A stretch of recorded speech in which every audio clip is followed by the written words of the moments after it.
Good morning. My name is Donna Raven, not to be confused with Donna Beveridge. No, not Donna Reed either. I am your worship associate this morning, and our service leader today is our own Nikki Norman. Welcome to the Unitarian Universalist Church of Saco and Biddeford. This service is being live streamed and recorded. For those joining us on YouTube, we encourage you to have a candle or a chalice to light when we light ours here in a few moments. Whoever you are, wherever you come from, whomever you love, we are glad that you are here with us today. The theme for this month of February is perseverance. Oh, resilience. Heh. Flexibility, resilience. And we invite you to contemplate this theme with us today and carry it with you into your daily life when you leave here. Let us welcome the youngest members here today. May we recognize their noises and rustlings as our next generation, and they participate in worship with us. We commit to be co-stewards of this unceded ancestral land of the Wabanaki Confederation, and to work toward a world that is just and thriving for the whole of the web of life. We invite you to take home the order of service for information and announcements, or you may leave it for recycling as you exit the sanctuary. At this time, please silence your cell phone. There will be a social hour in the parish hall after the service. Please join us for conversation and refreshments. And special announcements today, I call your attention to two in your order of service. One in this extremely inviting, large font. Tonight is open mic. Doors and sign-ups from 6:30, and at 7 p.m. everything starts. So come if you have a chance. And from our caring connection, who clearly didn't know I was going to be reading this, I think it's a survey on what you're willing to do to help this community. And if you can read it, please feel free to fill it out. I think there's going to be an online version as well, which may be slightly more accessible. And I think that's it for announcements. Sounding of the singing bowl.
Good morning.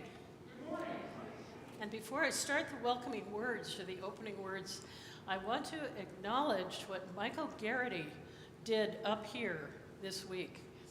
Up until this week, there was an open space to the right of the pulpit where if one of us were to trip, we would have landed in the choir loft.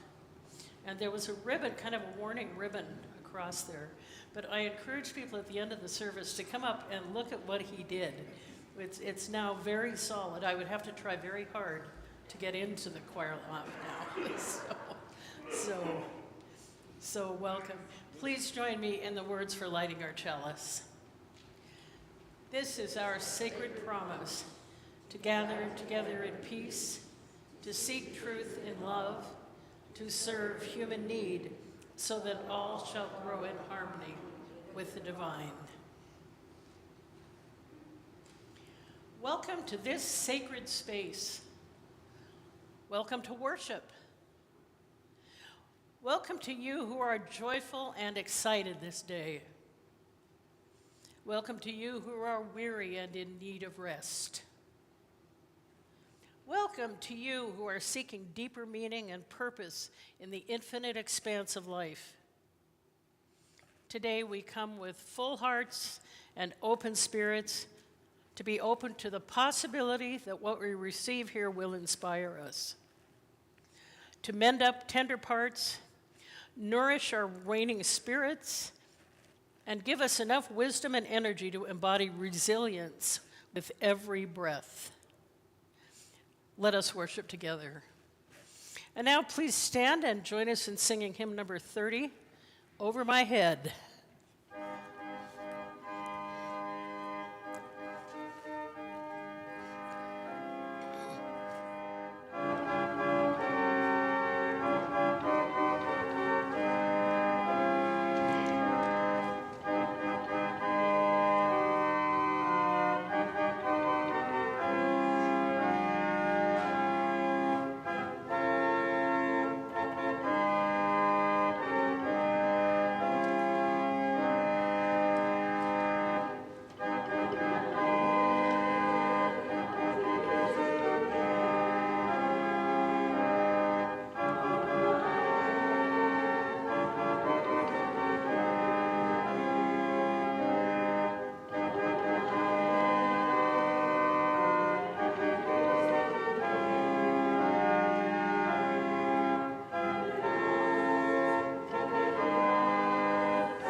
Please turn and greet your neighbor.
This is the time in our service when we invite people to share what is in their hearts, whether it's a great joy or a deep sorrow. It's not a time for announcements or political statements. But if you wish, come forward and light a candle. Tell us your name if you'd like, and share your joy or sorrow with us if you choose to do so.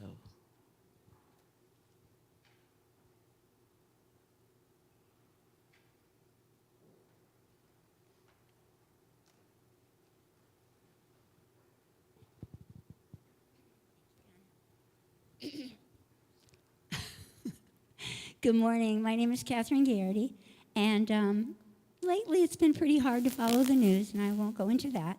But last night I came here, and we had the best time, and I just want to thank everyone who was involved in that. Hint, hint. It was game night, and some of the parents got out for a couple of hours to have a little Valentine's time together, and we just, all the adults, all the children, we just all played together, and we had so much fun. And I know I'm running long, but I just want to encourage you all to come because that was my first one last night, and it was amazing. Thank you.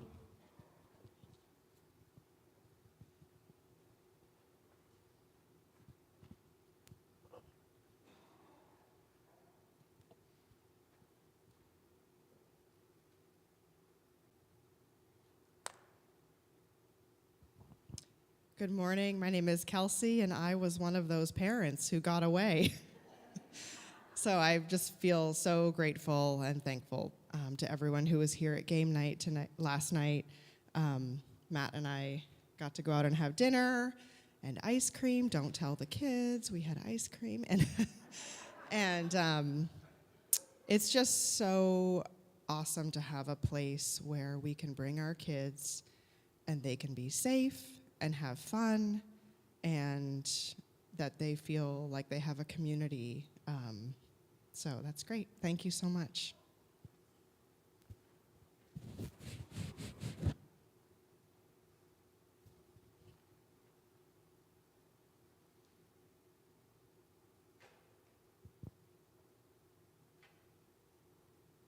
Hi, my name is Ann, and many of you have asked about how Charles is doing, and he's doing really well.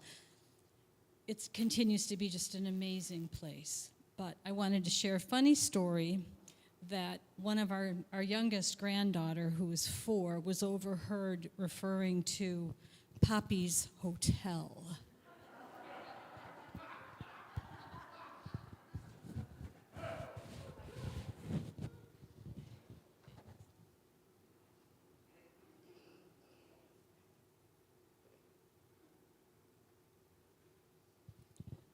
Hi, I'm Lori, and my daughter is doing really well with her brain bleed and concussion, and so well, in fact, that she came to game night last night, and she grew up in this church, and after services, wicked ADHD, she would run laps around the sanctuary. So it was so nice just to have her welcomed back in with her boyfriend and hang out and play games, and she just feels like this is her home.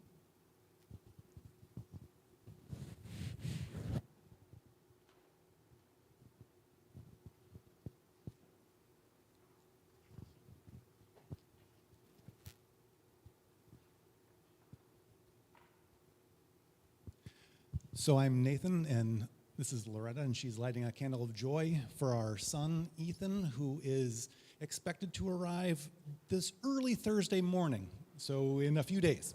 We are very, very excited, a little nervous, but very excited, and as ready as we can be, I think. But yeah, so Thursday morning. We'll be down in Boston at Brigham and Women's, and also then at Children's, and but yes, we can't wait to say hi. Thank you.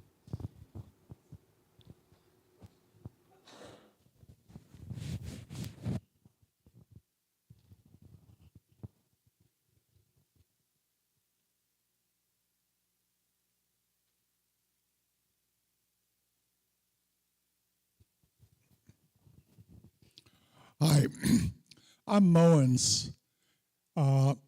Some years ago, a good friend of mine and a faithful member of this church, Thayer McCain, died.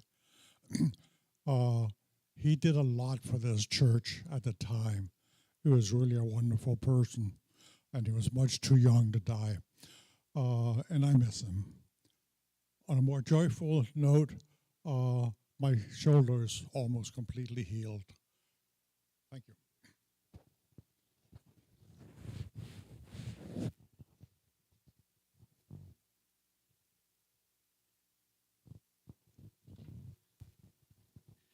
Hi, I'm Sam Rogers and also a parent, and just wanted to say thank you for all who came to game night and let my wife and I go out for just a skating over in Biddeford for a little bit by ourselves. So it was really enjoyable, and thank you.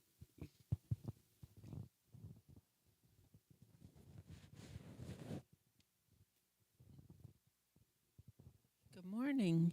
I've already lit a candle. My name is Carol. I'm visiting from New York State. My son has opened a store in Saco, so I am here getting to know the community. It's such a riotous journey that I'm on, and I draw a cartoon-style drawing of my life, of this ridiculous journey that I'm on. And it's entitled, God Has a Sense of Humor, and this is how I know. So many concerns. Thank you.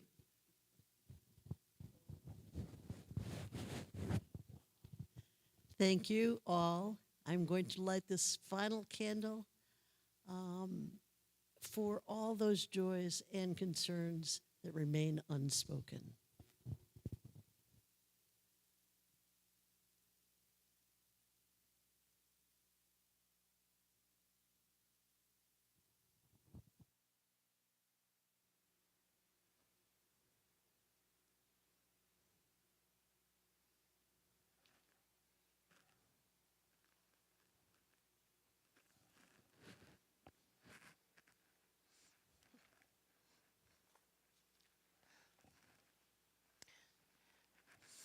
And please join me in an attitude of prayer as you deem appropriate.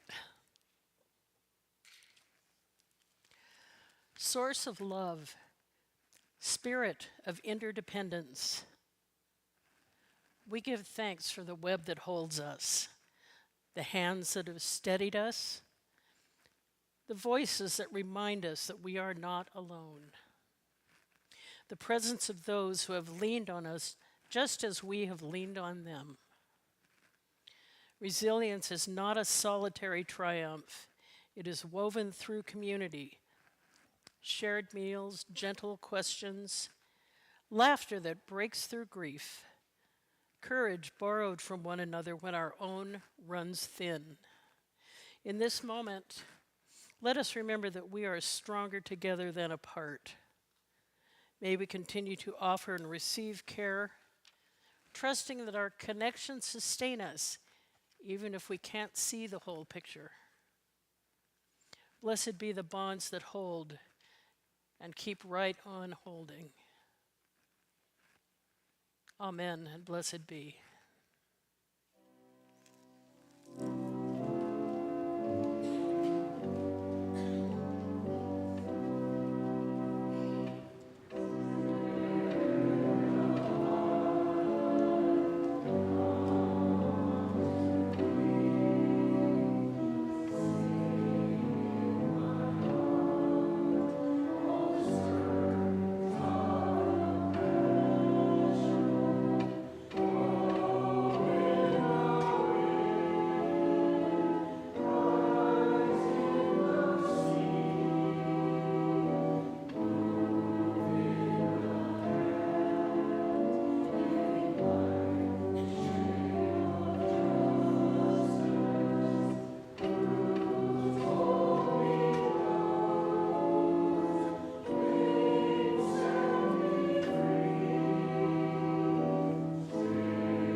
This morning's reading has been attributed to both Amy Van Alstel and Michael Moore. This morning, I have been pondering a nearly forgotten lesson I learned in high school music. Sometimes in band or choir, music requires players or singers to hold a note longer than they can actually hold a note. In those cases, we were taught to mindfully stagger when we took a breath, so the sound appeared uninterrupted. Everyone got to breathe, and the music stayed strong and vibrant. So take a breath. The rest of the chorus will sing. The rest of the band will play. Rejoin so others can breathe. Together, we can sustain a very long, beautiful song for a very, very long time. You don't have to do it all, but you must add your voice to the song. And now, join me in hymn number 199. Precious Lord, take my hand.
Please be seated.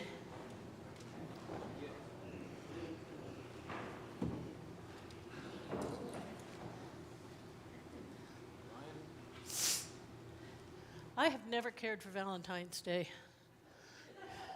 It's just not my thing. But two things. I wanted to thank people for the beautiful Valentine-themed flowers that are up here. Thank you very much. And I did want to share something that happened. It actually happened on Thursday night. I was at Baxton River Brewing over at the Lincoln with 3 friends. And there was a long empty table to our right. And 12 young ladies came in, quite dressed up. Some of the styles are a little strange to me, but they were quite dressed up. And they sat down, very polite and respectful and quiet. So I said, "What's the occasion?" And they grinned and said, "Galentine's Day." It was a bunch of gals that got together to celebrate Valentine's Day without guys, which I thought was pretty creative of them. And then the other thing that happened was we could see a couple, the beautifully dressed couple, kind of across the restaurant, sort of behind kind of near a curtain. And occasionally somebody would pop out from behind the curtain and just snap a picture of them. Well, we continued to just observe, And the next thing we knew, the guy was down on one knee offering his lady a ring. And the whole restaurant held its breath until she said yes, and then everybody went, yay! So a couple of Valentine's things that weren't so bad. Yeah, I really did appreciate that. Yeah. So when I originally came up with the title for this sermon, or this service, I was thinking more of action than I was of resilience. And so see a little of that woven in here.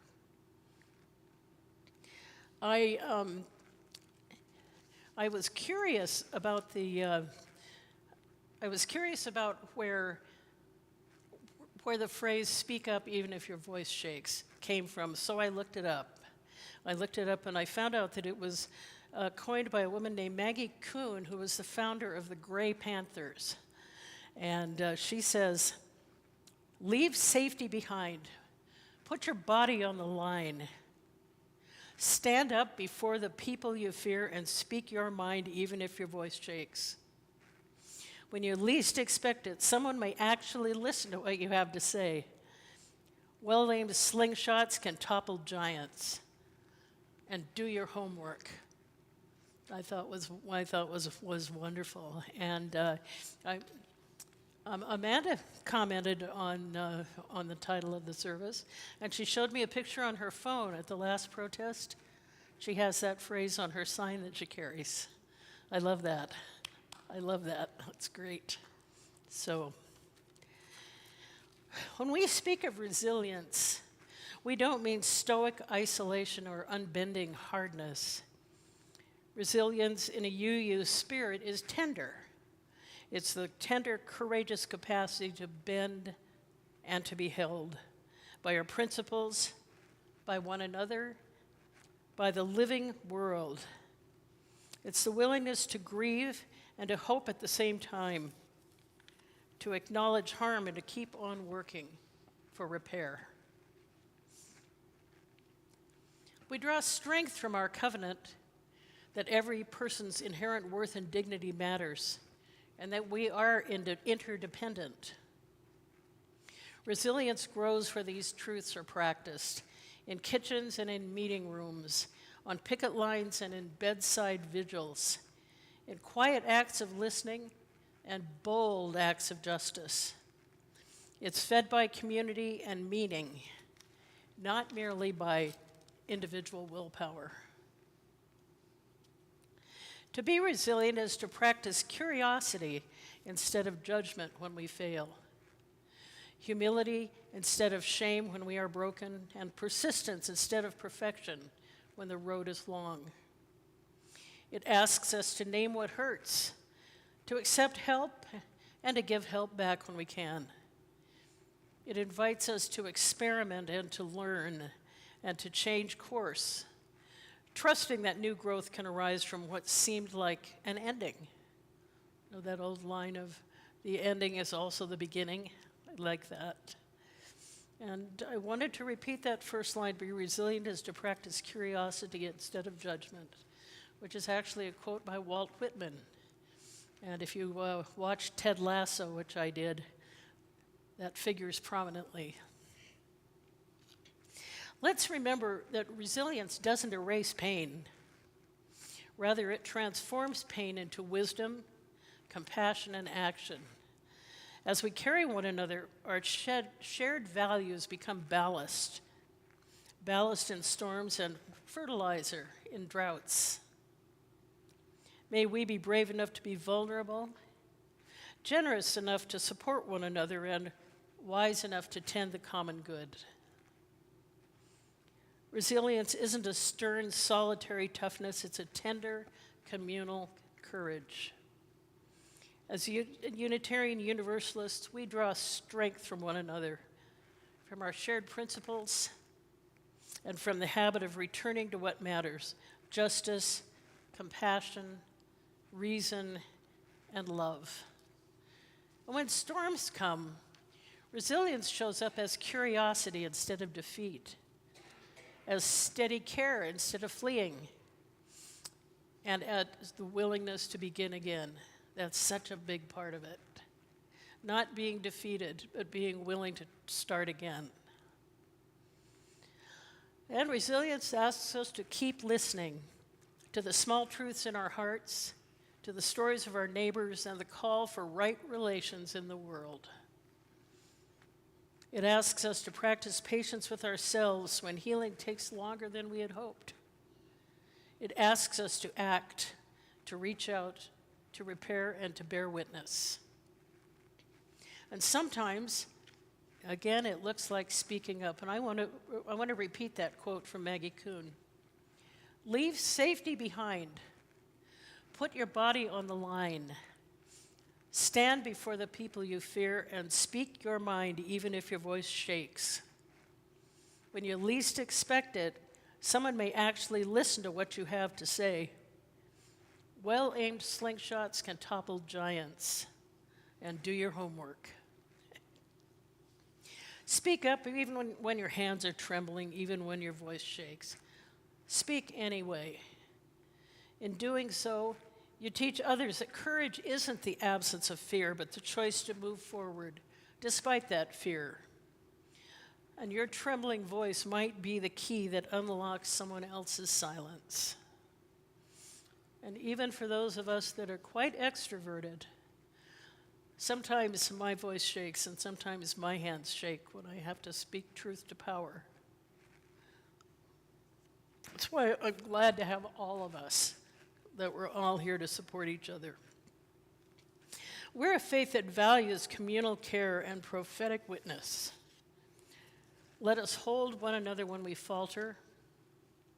Celebrate each small act of persistence and keep showing up. Keep showing up for the work of repair and transformation. In community, our fragile strengths are shaped into durable hopes. And I'd like to invite you now into a period of meditation. I have some words that I will, some words that I'll read, and then we'll take just a few minutes of silence. And as we go into the silence, think about when you might have spoken, even when you were afraid, even when your hands and voice were shaking. So let's take a deep breath together.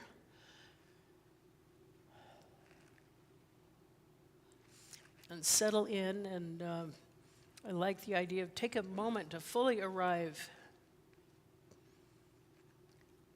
Look around at all those faces. Some of those faces might be on a screen if you're watching from home. We have the joy of being with all of us this morning. Notice the place where your body is this morning. What you see, what you hear. Check in with yourself. What do you notice about how you come today? How do you feel? Excited? Happy? Tired? Worried? Maybe a bunch of these things at once. Notice what is holding you up right now. Is it a chair? Is it a hard New England pew? Is it the ground under your feet?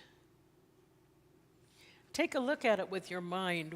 We don't often look at the floor at our feet. And now notice with your inner eye what it feels like to inhabit your feet, to rest into whatever is touching the seat or the floor. I like to imagine that I'm a tree, that I can feel my roots going down through my legs, through my feet and my toes, deep into the ground. If you want to, you can stretch your arms up into the air, wiggle your fingers, your arms like branches in the wind, and feel connected all the way up from the earth beneath your feet, beneath your seat. All of you from feet to fingers, supported and held by the earth beneath you. And now let's just take a time of silence And I'll ring the bell to bring us back.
Let's take just one more deep breath together to bring us back.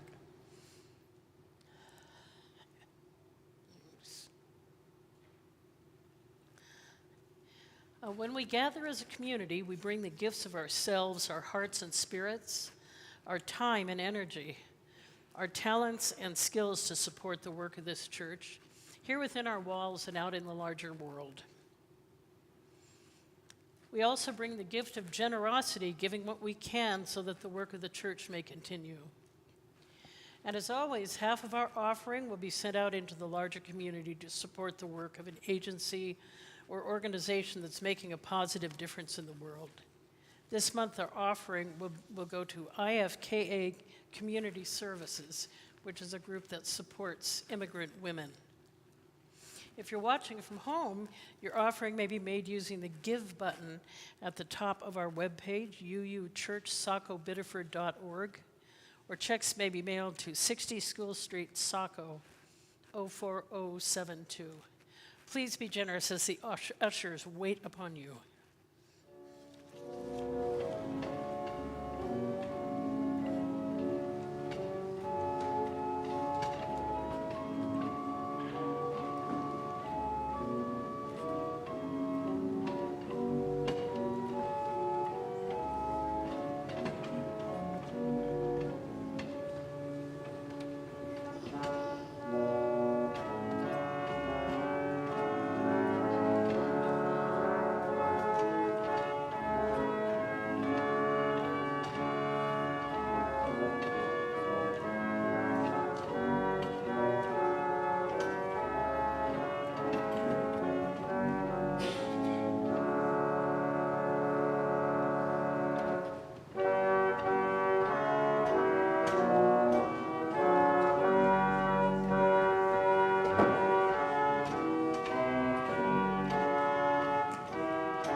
Please join us in the words for extinguishing the chalice. As we release this flame from its faithful service today, we allow the spark in each of us to burn on, to warm our compassion, to fire our delight, to light our paths today, tomorrow, and always. And now our final hymn, number 86, Blessed Spirit of My Life.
be seated.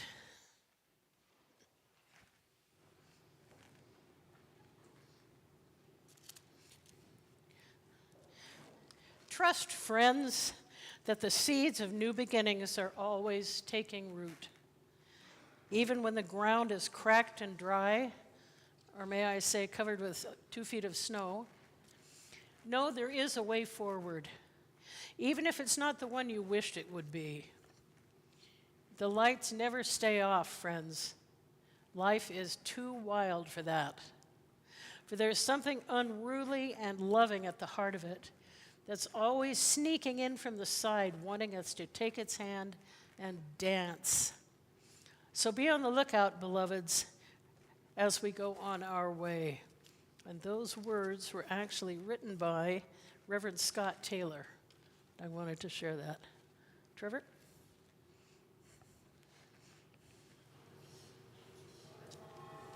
Oops.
Trevor, thanks. That is so special. Boy, that was amazing and beyond beautiful. So just a reminder that the world aches for us to join together and bring about healing, toil for justice, and produce ever-increasing love. This is our calling. Go forth and act accordingly. Amen. And